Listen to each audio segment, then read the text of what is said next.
And hello everyone, it is Peter Sam the Narrowgauge Engine here, back with Rating the Railway series, the series that all of you seem to love. I don't blame you, honestly, it's very fun for me as well. Last time, gallant old engine surprised me, mainly, probably not you guys, but it surprised me, and that's the main thing. Speaking of things that are main, our next two books are mainline engines and branch line engines, both to do with parts of the railway, but which one is better? There's only one way to find out. Go through both of their stories and see which one I prefer. Okay, as usual, we are starting with the first book in the series out of the two, and that is Branch Line Engines. And our first story here is Thomas Comes to Breakfast.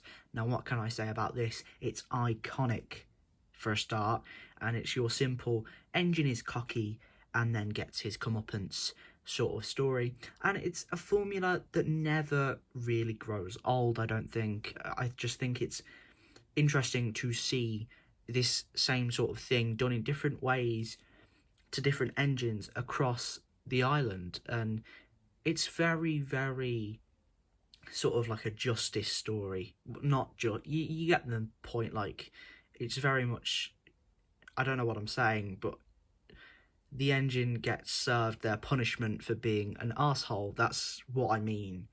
I don't have words. I never do. When can I find them?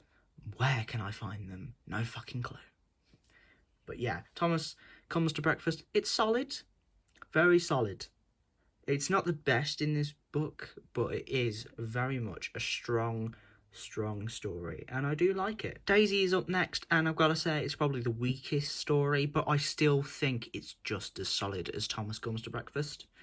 There's no major crash, there's no big fantastical engine runs into a house or engine backs into a signal box, but there is Daisy, and Daisy is one of the funniest characters to me because of how snooty she is, the way she conducts herself, the way she perceives life is so fantastical to me, and it's just hilarious. I think there are characters like this who are like hillbillies, and there are characters like, well, not in this, but just in general, there are characters like hillbillies that are like this, that perceive life as tough and grueling, and then there's Daisy on the other side of the spectrum who views it as her own personal thing when it's not, and I just think that is beautiful. So, yeah, I think that's one of the reasons I like Daisy. The other reason is she slanders the coaches, and that's fucking funny. Really funny. Daisy is solid. It's the weakest story, but I still like it. Bullseyes is our third story, and I've got to say it's a step up. I think Daisy's snootiness getting the better of her is definitely amusing, to say the least. As I said, she's a funny character because of how she perceives life in comparison to hillbillies that view it as like turf and survival of the fittest, and then you got Daisy who views it as something for her own gain. I already said that, but I just felt like I needed to repeat it. The fact that, you know, it utilises Toby's cow catchers is also very great to me. I feel like that's very, very much something that should be done, because that's one of the things that makes Toby stand out. His box-like shape and his cow catchers, those are two things that make Toby Toby, and I like that they influence that into a story about Daisy, who is Daisy. She is definitely one of the ones, especially in the Railway series, not so much in the TV series, but yeah, in the Railway series, she's hilarious. She's one of them that I grow attached to, like Terence, and I become weirdly obsessed with, which is causing no end of grief for me. So, but yeah, it's a solid story. It's nothing amazing, and it has a funny line at the end, like most of them do. But yeah, it's just a good one of those comeuppance stories, definitely. Percy's Predicament. Percy's Predicament. What can I say about Percy's Predicament other than it's got one of the best crashes invented by Audrey. Well, it wasn't really invented, it was based off another crash, but that is neither here nor there, because I love it for that reason. It's a very good conclusive story, very well written conclusive story, I think. It could do with a bit of tweaking, but, you know, that's sort of more nitpicking, especially because Percy's Predicament comes about for pretty much no reason other than Daisy, who we all know. She's amazing. Yeah, speaking of Daisy, she gets a second chance because of Percy's crash, although we never really see her again, which is sort of sad. But... oh well, it doesn't matter. For the 2 stories I had her, she was lovely, but I guess that's one of the things about letting go. I don't know what that was. But yeah, Percy's Predicament, the best story here, no doubt, in my mind. It's very well as a conclusive sort of story, and it's very good. It's just good. I don't know what else I can say other than it's good. Yeah, I guess that's it. So, mainline engines. Now we're getting to a book that I really like, and I think I will always like it because of, well, let's just start with our first story here, Easel. Now, Easel brings in Bill and Ben. He also brings in Boko, who is weirdly a fan favourite, and I don't understand why people you have to explain, because he's Boko. He's what? It doesn't make sense. He's had like 3 appearances. But yeah, the Easel. It's an iconic episode. Meant to show Bill and Ben's cheeky sort of, early Thomas nature. They're still young, and the trick they pull on Boko is very, very amusing. I think it's well written, and I like the inclusion of removing their numbers and names, which is just reduced down to their names in the TV series because they don't have numbers there, which is kind of sad in a way, but oh well. It's nice to see a pair of twins that I can actually read what they say. I'll get onto the twin engines, right? My problem with it. But yeah, I'll get onto that next time. My problem with the twins there. But it's just nice that I can have twins that I can read what they say, and it's not frustrating me over what did they mean. Anyway, yeah, Easel, strong, very strong. It's an iconic one. I think I could say that for most of these, but yeah, very iconic, very iconic. Buzz does a lot. While being funny and lighthearted, it brings about the stigma of Diesels a lot. It improves upon Boko, and I think the way that they carry Boko through the stories here is good, although I still don't understand the hype. I don't know how I'm saying this after I just, fawned over Daisy, but that's just because Daisy's funny and she's written in a funny way and Boko's just normal. That's just my opinion anyway.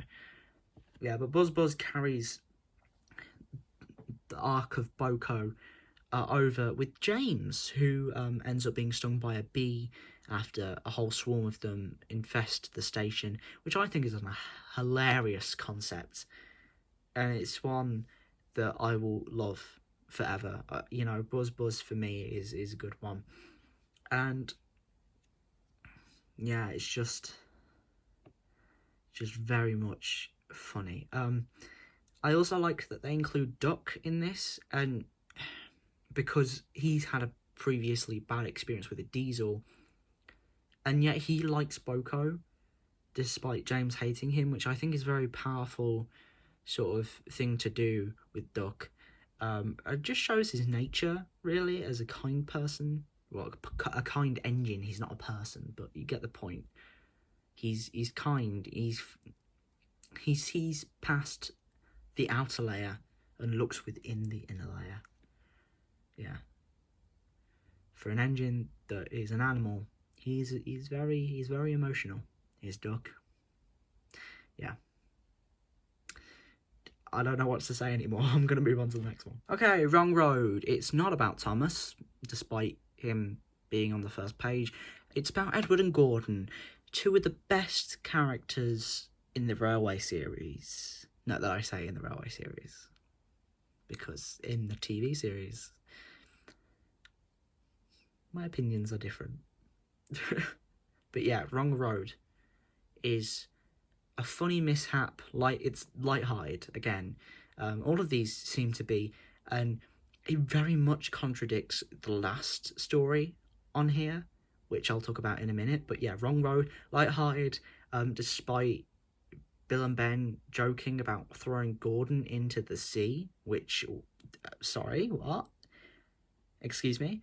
Carries on Boko's arc, and, Gordon comes round to him in the end, realising that he is nice. I mean, it only took his life being threatened to do it, but yeah, Gordon came round.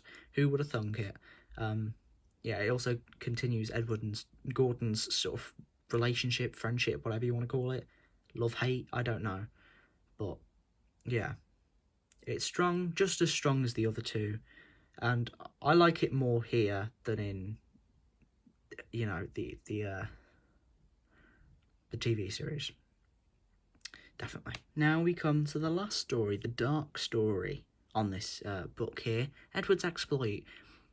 It shows not only that Edward is a powerful engine and he's still able to work, it carries on Boko's story, and eventually James comes round to him somehow, I think. I don't know. I think he does. I think so.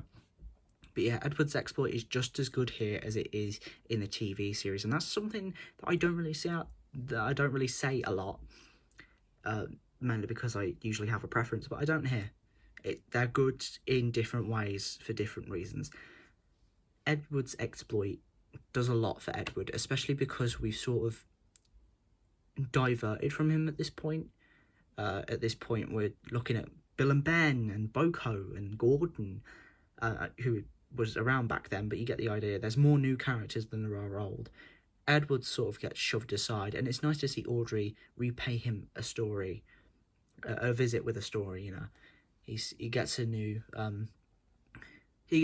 tale that makes him all the more better, and all the more amazing. And it sort of continues the Edward Gordon relationship from the last story, which I've got to applaud Mainline Engines, because it carries on stories through stories so well. You sort of have the Boko bit that flows through it all, James being conceited, which flows through at least two of the stories, Duck and Boko's sort of relationship, which flows through three of the stories as well, and then you've just got Boko, who sort of, he flows through all of it, and then the Edward Gordon thing, which is on the back end. I don't know, words just don't want to come to me today, but you get the idea. It's so powerful, honestly. It's one of my favourite stories for this reason, because it ties everything up in a nice little bow so well. It's just as effective as Branchline Engine's conclusion, except there's like 10 different ropes and strands of story that need to be tied, and it does it still, and that is amazing. I need to give a round of applause to it, because it does it so beautifully. Amazing. So we've come to our rankings and our ratings, whatever you want to call them. Branchline Engines is up first. Thomas Comes to Breakfast gets a 3.5 out of 5. Daisy gets a 3.5 out of 5 also. Bullseyes gets a 4. And Percy's Predicament gets a 4.5, giving a total of 7.75 out of 10. Now Mainline Engines. The Easel gets 4. Buzz gets 4, Wrong Road gets 4, Edward's Exploit gets a 5, giving a total of 8.5 out of 10. So, which is our winner? Well, I think it's pretty clear, judging by the large gap.